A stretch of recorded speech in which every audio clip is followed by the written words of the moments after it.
Hello, welcome to the Bible study. My name is Kent Philpott, program number 45 in our series, The Gospel of Mark. We are in chapter 11. This is the last week of Jesus' earthly ministry. It started with the triumphant parade, or all the pilgrims were coming into Jerusalem for Passover, and we had the triumphal entry.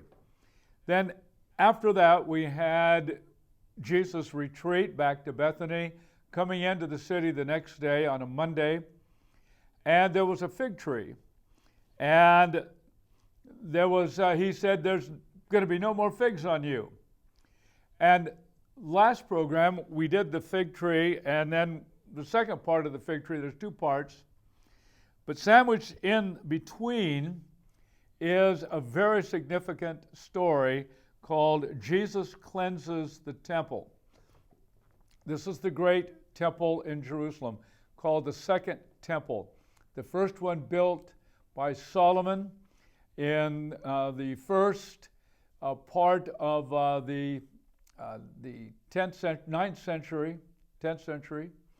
And David was going to build it, but it was built by Solomon.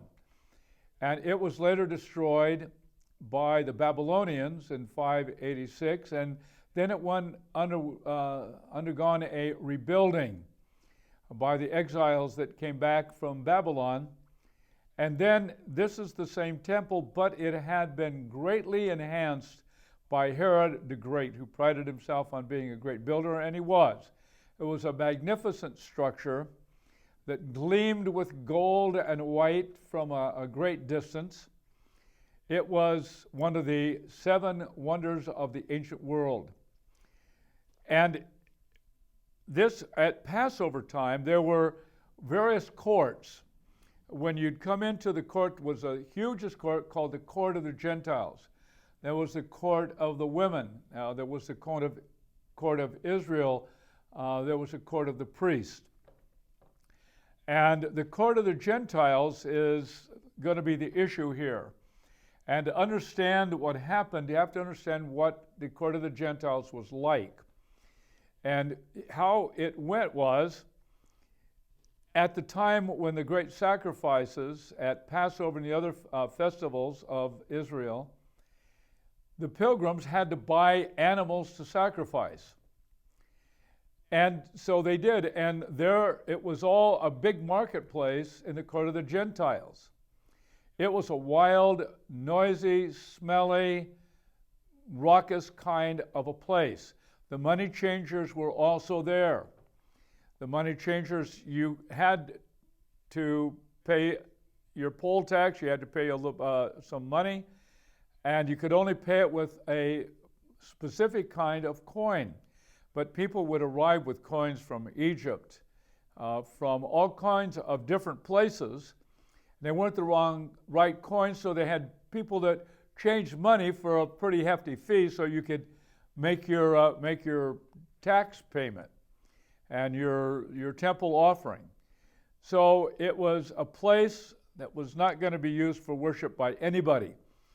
It was supposed to be that the nation of Israel was to be the Gentiles would be invited into the temple worship, but it had become impossible. It was a place where there was a lot of corruption. Again, it was no place that you're going to want to worship, be there and pray and so on. Past the Court of the Gentiles was, to prevent you from a Gentile from going any further, was a 4.5-foot high wall.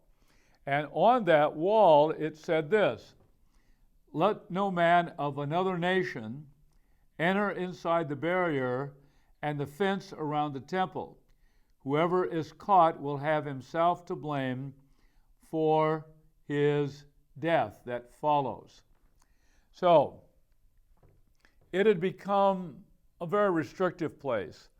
And so now Jesus, on Monday of the last week, is going to cleanse the temple. And this is the story that we're looking at here. Let's begin with verse 15 of chapter 11. And they came to Jerusalem again on a Monday. That would be Jesus and the disciples. They would be coming from either Bethany or from camping out on the Mount of Olives. And he entered the temple and began to drive out those who sold and those who bought in the temple. Well, there would have been sheep to buy, oxen to buy. There would have been pigeons and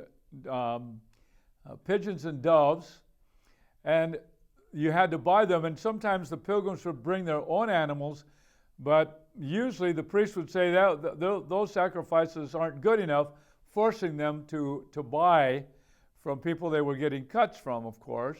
So this is what the scene was, and here you have Jerusalem flooded to a population of about 1 million people, normally about 100,000, a huge thing, the great feast of Passover. So they're there, and those who bought in the temple, and he overturned the tables of the money changers and the seats of those who sold pigeons. What a scene that would have been. Now, how Jesus got away with this is really pretty much astounding. The Romans didn't like upset in the temple. The fortress of Antonia sat higher than the wall of the temple, looked over, and the affairs in the temple were constantly monitored by the Romans. And here was this awful scene going on in the court of the Gentiles, a place where you might think trouble would take place. How it was that Jesus was able to get away with doing that, nobody really knows. But here it was. And you know, imagine what kind of a person Jesus must have been. Now here's a young man. He looked and dressed like a Galilean. He had a Galilean accent. Everybody would have known where he was from, and it wasn't the place of the highest prestige, you might say. It wasn't the best address in Israel. So here's this young man with a very motley crew of people, and he's causing a huge upset. Now, this court of the Gentiles is very large. I forgot to look at the amount of land, but it was more than an acre. It was a large area. Hundreds, thousands of people gathered together in the court of the Gentiles. Now he's turning up the tables. Coins are flying.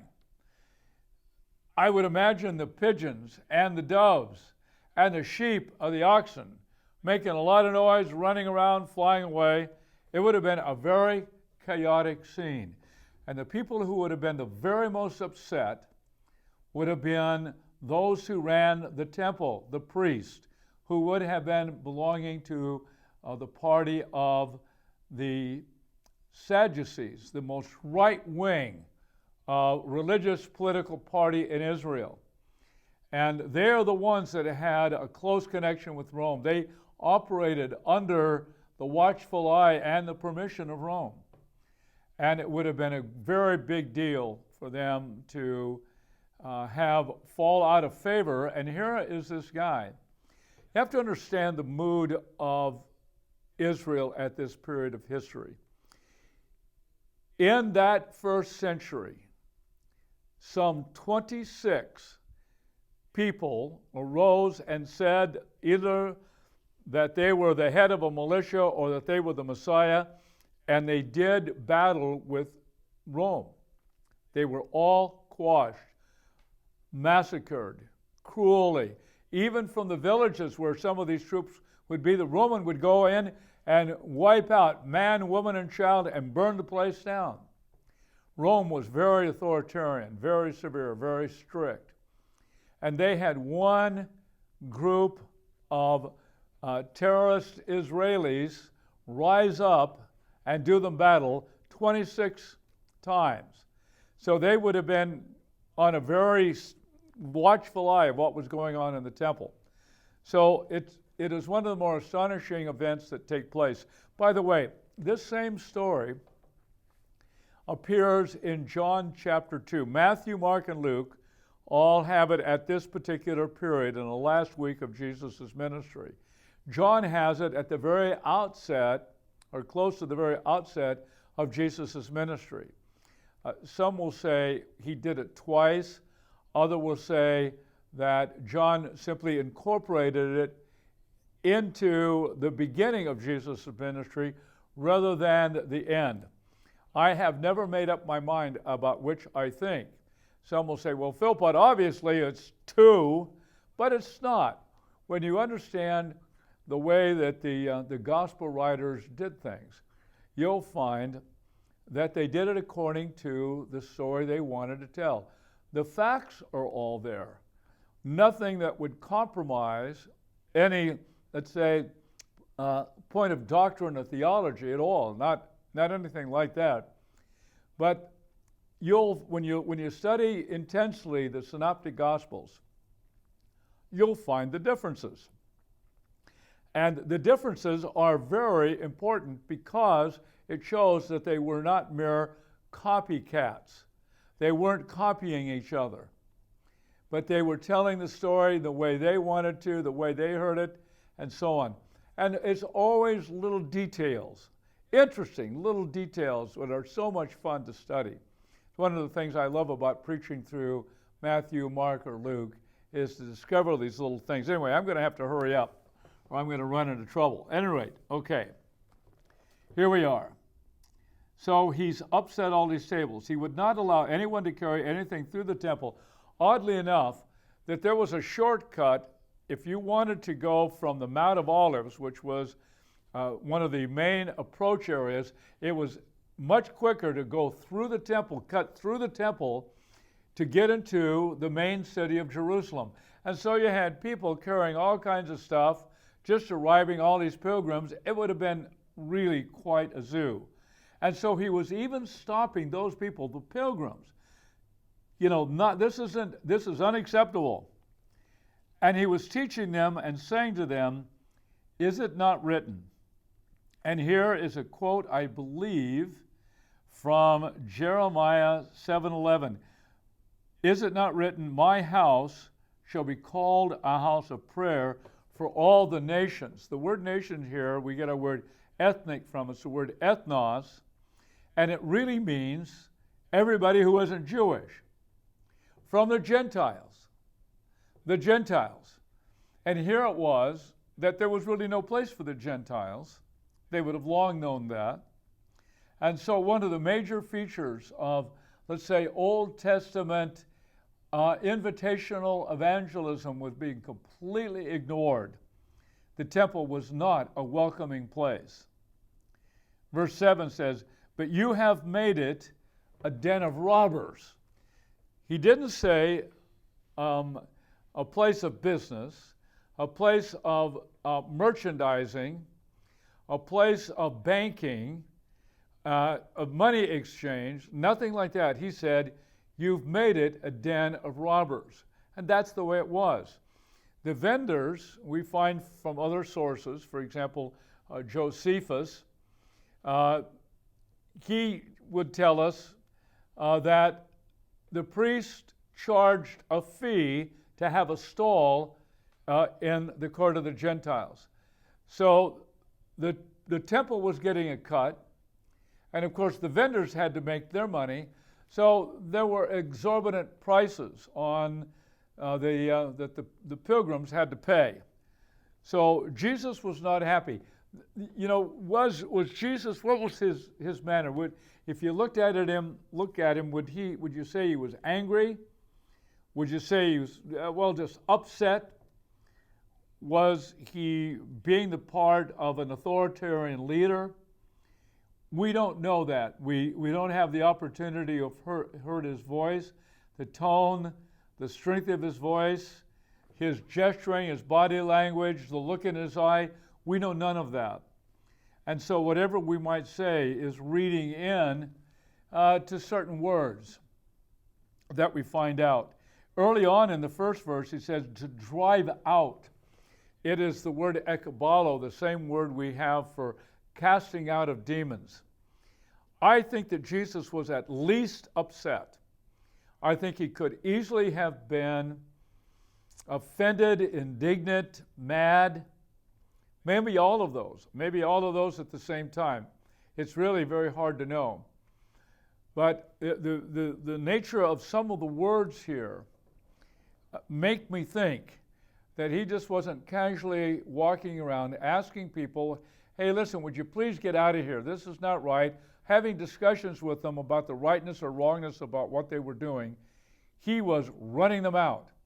And it doesn't say that the disciples were.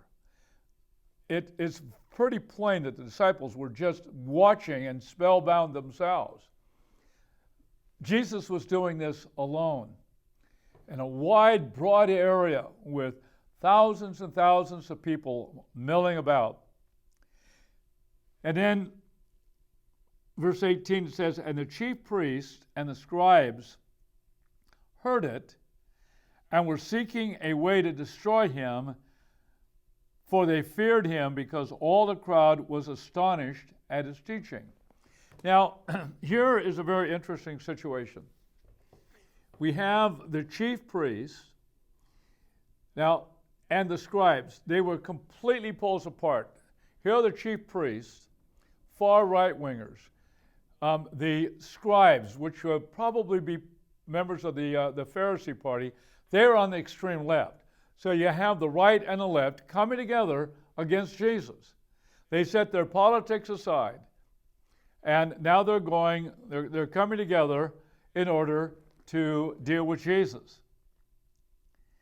So they were seeking a way to destroy him. And I have a feeling that they probably thought, we better let the Romans know, we better signal them. We better send a runner to the fortress of Antonia and say, come and get this guy. They very easily could have done that. And Jesus would have been taken away and maybe killed. And we just don't know. It was I have to say, it was a very risky thing for Jesus to do this. But it says, for they feared the people. We get our word phobic from that, or phobia, phobos. They feared him. They feared him. We find in various places the very holy nature of who Jesus was, the man without sin. There is something scary about a righteous person that is off-putting to us because we know ourselves to be less than righteous. We know ourselves to be guilty, and we have kind of an inner sense of condemnation. And here you have Jesus of Nazareth, the Holy Lamb of God, right there, and you're going to be afraid of him. But the fear here was because the crowd was astonished at his teaching. No one had ever done this. He's preaching at the same time. He's preaching and teaching at the same time he's doing all of this. It would have taken him a long time. This wasn't just a quick thing, shouting and screaming and so on. This would have taken a fairly long period of time just to walk around the whole area of the court of Gentiles. And it would have been filled.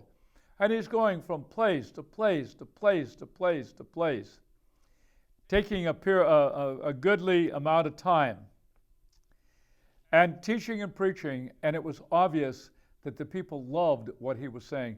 People knew they were getting ripped off. They were getting cheated. The vendors knew that they were being charged a high amount of money, big amount of money, more than should have been allowable to set up in the court of the Gentiles to sell their products. So a lot of people would have been glad to hear what Jesus said, and they agreed with him, and they could probably tell that this is exactly what was going on. And then verse 19 says, and when evening came, they went out of the city. That they would have been the disciples. I'm thinking from that statement that it would have been, and this is in March, April, it probably would have been between 6 and 7 o'clock when the sun would have gone down and the new day would have been beginning. So they're exiting the temple between about, let's say, 3 and 5 p.m. And they went out of the city. Nobody messed with them. They could have easily been arrested and taken away, but they were not. All right, now we're going to skip a story the lesson from the withered fig tree, which I did in the last program. And we're moving now to the authority of Jesus' challenge. And of course, you would expect that very thing to take place. So here we begin reading now in Mark 11, verse 27. And they came again to Jerusalem. Now this would have been on a Tuesday. They came again to Jerusalem, and as he was walking in the temple, he's back walking in the temple now. You got to figure that the money changers and the people selling the animal sacrifices, the sheep, the oxen, the pigeons, and the doves, they're going to be right back to work. But he does nothing now. And they came again to Jerusalem. By the way, that's a supposition on my part, a speculation. The text does not say that they were not there or that they were there. It would be assumed that they would be. And as he was walking in the temple, the chief priests and the scribes and the elders came to him. Now, remember in the story about the cleansing of the temple, we have the appearance of the chief priests, would have been members of the Sadducees, and a scribe. These were the PhDs. These were the lawyers, most of the time Pharisees. But now we have a third group. It says the chief priests, the scribes, and the elders came to him. This was the makeup of the Sanhedrin, the council of the 70 that was headed over by the chief priests. The elders would not have been necessarily real religious people, not like the Sadducees or the Pharisees. These would have been heads of some of the clans, tribes, the clans' tribes. We don't know how many of them there were, but they were included in the Sanhedrin because they were the people that were closest to the people. And so we have these three branches that make up the Sanhedrin. They came to him and they said to him, "By what authority are you doing these things? Or who gave you this authority to do them?" It may have been, and this is a speculation again, that the Romans said to him, "You find out about this guy. We want a thorough report on who he is." So this may be what's happening here. They want to know by what authority. Notice he has authority.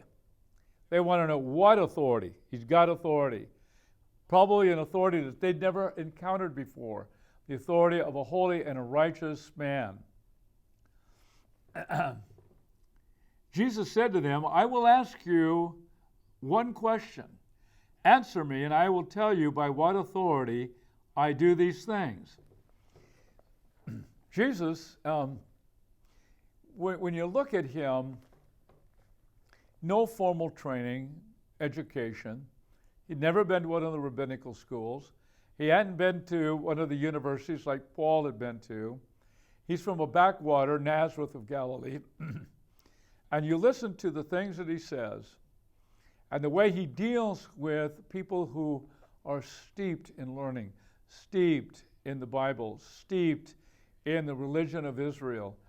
And he comes out with some of the most interesting things.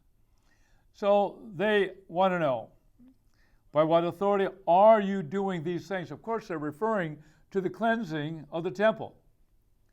Or who gave you this authority to do them? He did them. They admitted it. So they thought the way to go about it is to say, by what authority? So he asked them a question. And he's not going to answer unless they answer the question. He says, was the baptism of John, now that's the John the Baptist, who was baptizing in the River Jordan, where Jesus was baptized too, was the baptism of John from heaven or from man? Answer me. They got a problem. And the gospel writer tells it what it is. Verse 31, and they discussed it with one another. Now, you have to ask yourself a question. How is it that we have this in the scripture that they discuss it with one another? How did that happen? Well, remember, there were two members of the Sanhedrin who became Christians. One was Nicodemus, who came to Jesus by night. In John 3, we have that. And then we have Joseph of Arimathea, in whose tomb Jesus was buried, and Joseph of Arimathea went to Pilate and asked for his body. So, the stuff that went on in the inner sanctum in the Sanhedrin was, of course, became known and was known from the beginning to at least two people who became Christians, Nicodemus and Joseph of Arimathea. They discuss it. If we say from heaven, he will say, well, why then did you not believe him? Or shall we say from man? They were afraid of the people, for they all held that John really was a prophet. So they're stuck. If they say John the Baptist was from God, well, why didn't you listen to him? Why was that relevant? Because remember, when John the Baptist saw Jesus approaching him, John pointed at him and said to him, "Behold, the Lamb of God who takes away the sin of the world." John was that prophet that Malachi talked about, that Isaiah talked about, who came to prepare the way of the Messiah. Here he was, the last great prophet in the spirit and power of Elijah. And they all held that he was a great prophet, but he identified Jesus as the Messiah that the prophets had been talking about. So, the Pharisees, the Sadducees, the elders, they're not going to say he was from God, from heaven here it says. By heaven was a way that the Jewish people had avoiding using the word God, because they wanted to avoid that, and they had all different kinds of ways of saying it instead, and heaven is one of them. If they say from heaven, well, then why didn't you believe in him? They were really stuck there. Now, if they said he wasn't, he was just another individual, and you can't count on anything he says, he's just another person, well, the people held John the Baptist in very high esteem. Very high esteem. So they couldn't say, no, he was a nobody, he was just from man. Nobody. Well, they would have lost a great deal of prestige and influence with the common people. So they answered Jesus, "We do not know." We do not know. That's often our answer, isn't it? We don't know. That was one of the answers I roughly gave before I became a Christian. I wasn't going to ask anybody, well, what do you think about Jesus? Jesus said to them, "Neither will I tell you by what authority I do these things." So he's going to let it go. He knows he's not going to press it. He knows he's getting nowhere. God always knows when he runs into a wall. So long.